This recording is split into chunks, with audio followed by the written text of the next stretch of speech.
ಕಡೆ ಉಸ್ಕೊಂಡು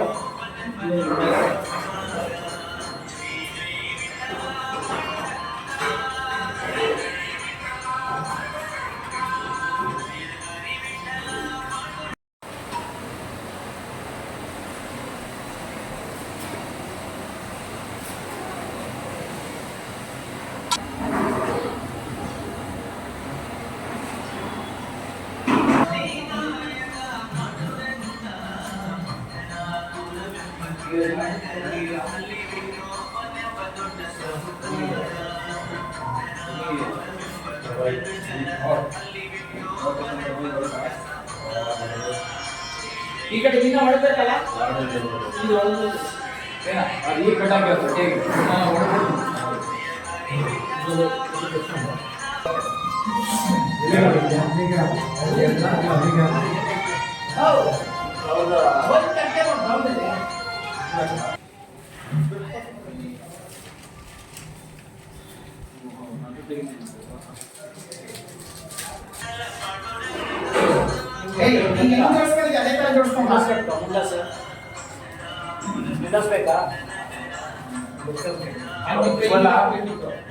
ಹಾಕೊಂಡಿದ್ದೆ ಕೊಡಗಂಟೆ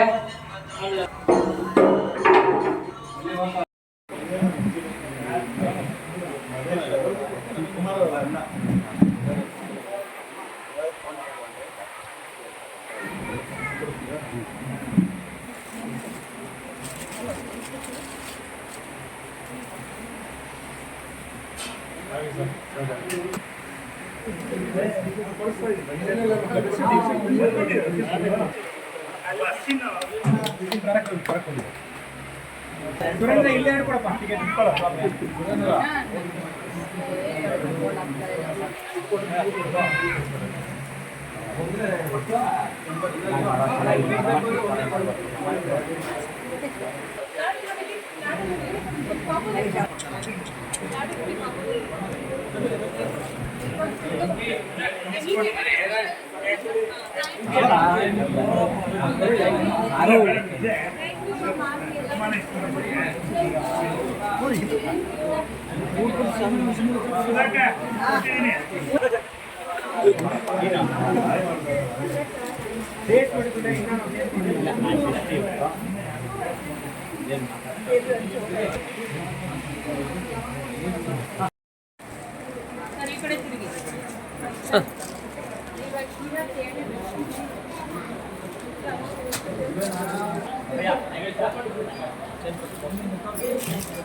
ಘಾಟಿ ಸುಬ್ರಹ್ಮಣ್ಯ ದೇವಾಲಯದಲ್ಲಿ ಮೊಟ್ಟ ಮೊದಲನೇ ಬಾರಿಗೆ ದೇವಸ್ಥಾನದ ವತಿಯಿಂದ ಮಾನ್ಯ ಮುಜರಾಯಿ ಸಚಿವರಾದ ಶ್ರೀ ರಾಮಲಿಂಗಾರೆಡ್ಡಿ ಸಾಹೇಬರು ಮತ್ತು ಜಿಲ್ಲಾ ಉಸ್ತುವಾರಿ ಸಚಿವರಾದ ಕೆ.ಎಚ್. ಮುನಿಯಪ್ಪ ಸಾಹೇಬರು ನಿರ್ದೇಶನದಂತೆ ಹಾಗೂ ನಮ್ಮೆಲ್ಲ ನಾಮನಿರ್ದೇಶಿತ ಸದಸ್ಯರ ಸಲಹೆ ಮೇರೆಗೆ ದೇವಸ್ಥಾನದಿಂದ ಲಾಡು ಪ್ರಸಾದ ಮಾರಾಟವನ್ನು ಇವತ್ತು ಪ್ರಾರಂಭ ಮಾಡಿದ್ದೀವಿ. ಭಾಳ ಉತ್ಕೃಷ್ಟವಾಗಿ ಒಳ್ಳೆ ಸ್ಟ್ಯಾಂಡರ್ಡಲ್ಲಿ ಮಾಡಿ ಮಾರಾಟ ಮಾಡ್ತಾಯಿದ್ದೀವಿ. 50 ಗ್ರಾಮ್ ಲಾಡುಗೆ 40 ರೂಪಾಯಿ ನಿಗದಿ ಮಾಡಿದ್ದೀವಿ. ಭಕ್ತಾದಿಗಳು ಅದರ ಸದುಪಯೋಗ ಪಡ್ಕೋಬೇಕಾಗಿ ಎಲ್ಲರನ್ನೂ ಕೋರ್ಕೊಳ್ತೇನೆ. ನಮಸ್ತೆ. ಮೊಟ್ಟ ಮೊದಲನೇ ಬಾರಿಗೆ ಲಾಡು ಪ್ರಸಾದವನ್ನು ವಿತರಣೆ ಮಾಡೋದಕ್ಕೆ ಎಲ್ಲ ಭಕ್ತಾದಿಗಳು ಖುಷಿ ಪಡ್ತಿದ್ದಾರೆ ಇವತ್ತಿನ ದಿವಸ. ಯಾಕೆಂದರೆ ಇದು ಹಿಂದಿನಿಂದಲೂ ದೇವಸ್ಥಾನದಿಂದ ಮಾಡ್ತಾಯಿರಲಿಲ್ಲ, ಎಲ್ಲ ಪ್ರೈವೇಟೈಸ್ ಮಾಡಿದರು ಕಾಂಟ್ರಾಕ್ಟ್ ಕೊಟ್ಟು. ಸೊ ಹಂಗಾಗಿ ಇವತ್ತು ಅದು ತುಪ್ಪದಿಂದನೇ ಮಾಡಿ ಕೊಡ್ತಿರೋದ್ರಿಂದ 40 ರೂಪಾಯಿಗೆ ಒಂದರಂತೆ ಲಾಡು ಪ್ರಸಾದನ ನಮ್ಮ ದಿನೇಶ್ ಸರು, ನಮ್ಮ ಮೆಂಬರ್ಗಳು ಮಹೇಶು, ಲಕ್ಷ್ಮಣ ನಾಯ್ಕ, ರವಿ ಸರು ಎಲ್ಲರೂ ಒಂದು ಒಟ್ಟುಗೂಡಿ ಸಿಬ್ಬಂದಿನೂ ಸೇರಿ ಒಂದು ಒಳ್ಳೆಯ ಕೆಲಸನ ಮಾಡಿದ್ದಾರೆ. ಖಂಡಿತ ಇದು ಒಳ್ಳೆ ದೇವಸ್ಥಾನ ಅಭಿವೃದ್ಧಿಗೆ ಒಳ್ಳೆ ಲಾಭದಾಯಕ ಅನ್ನೋದಕ್ಕಿಂತ ದೇವಸ್ಥಾನಕ್ಕೆ ಒಳ್ಳೆ ಹೆಸರು ಬರ್ತದೆ.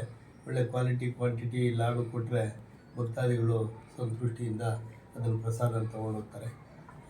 ದೇವಸ್ಥಾನಕ್ಕೂ ಒಂದು ಒಳ್ಳೆಯ ಹೆಸರು ಬರ್ತದೆ. ನಾವು ಬಂದಿದ್ದಕ್ಕೆ ಇದು ಮೊಟ್ಟ ಮೊದಲನೇ ಬಾರಿಗೆ ಲಾಡು ಕೊಡ್ತಾ ಇರೋ ದೇವಸ್ಥಾನದಿಂದ ನಮಗೂ ಖುಷಿ ಆಗ್ತಿದೆ ಅಂತ ಹೇಳ್ತಾ ನಾವು ನನ್ನ ಮಾತನ್ನು ಮುಗಿಸ್ತೇನೆ.